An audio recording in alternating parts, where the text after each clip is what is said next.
Nous sommes un village, un gros village de plus de 5000 habitants. Et la ruralité est un des éléments de la ruralité qui est vraiment à la mode.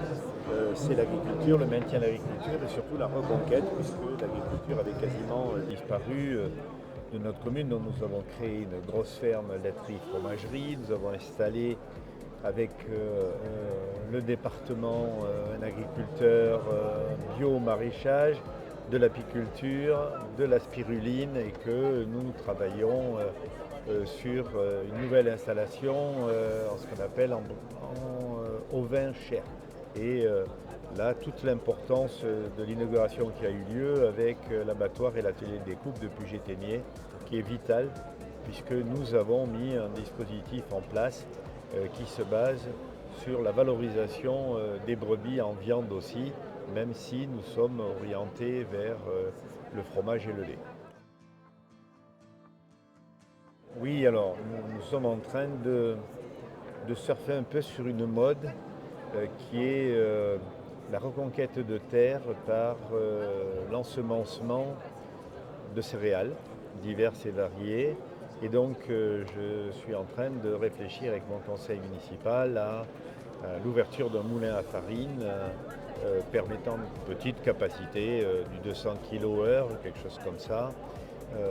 Et aussi en travaillant sur un moulin ayant la spécificité de séparer les farines, faire de la farine traditionnelle et puis des farines sans gluten.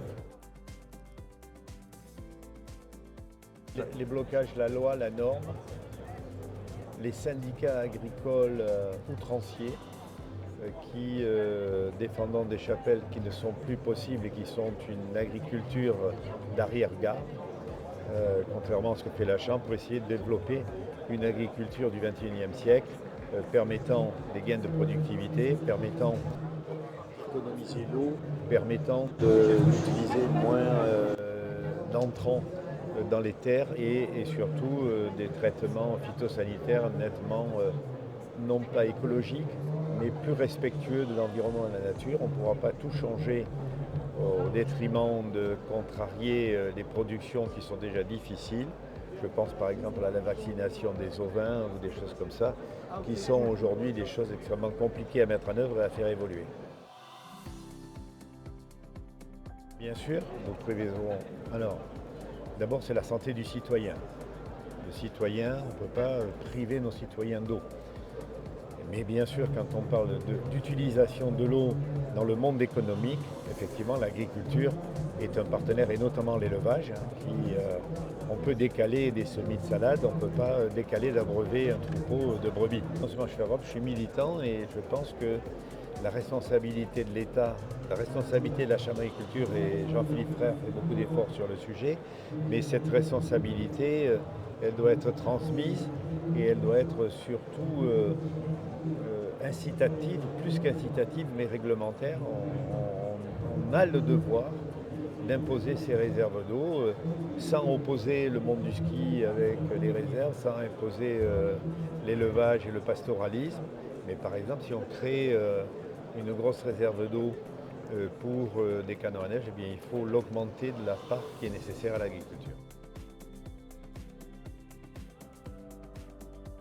Alors tous mes projets ont été faits avec la Chambre d'agriculture, mais oui, il est urgent de travailler avec la Chambre d'agriculture, même si nos propres services fait l'objet de petits réglages qu'il faut que l'on mette en œuvre aujourd'hui, notamment sur les systèmes d'installation, sur les systèmes d'ingénierie, sur la qualification et la diversification. On sait qu'aujourd'hui, par exemple, l'oliveraie n'est plus viable. Donc il faut trouver avec la Chambre d'agriculture, et nous participerons, nous, métropole, avec la Chambre, à regarder quel est le complément de revenus que l'on doit à nos agriculteurs oléiculteurs pour leur permettre de vivre décemment. Un agriculteur qui n'a pas les moyens de vivre, c'est une exploitation en échec à court terme. Le service, on la connaît. Peut-être moi un peu plus avec ma fonction de vice-président de l'agriculture à la métropole et la convention que nous avons avec la métropole où on a un gros service d'agriculture aussi qui souvent se marche un peu sur les pieds, mais par exemple sur les espaces tests, nous travaillons en étroite collaboration avec la Chambre.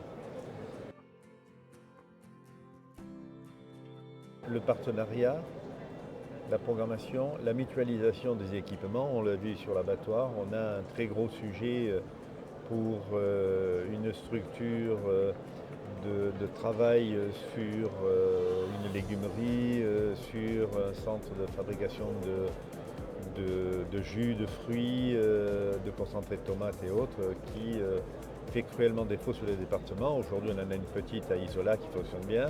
Et aujourd'hui, la quasi-totalité des agriculteurs, avec un volume un peu important, va à Cavaillon. Et coordonner. Il faut savoir coordonner, inciter, planifier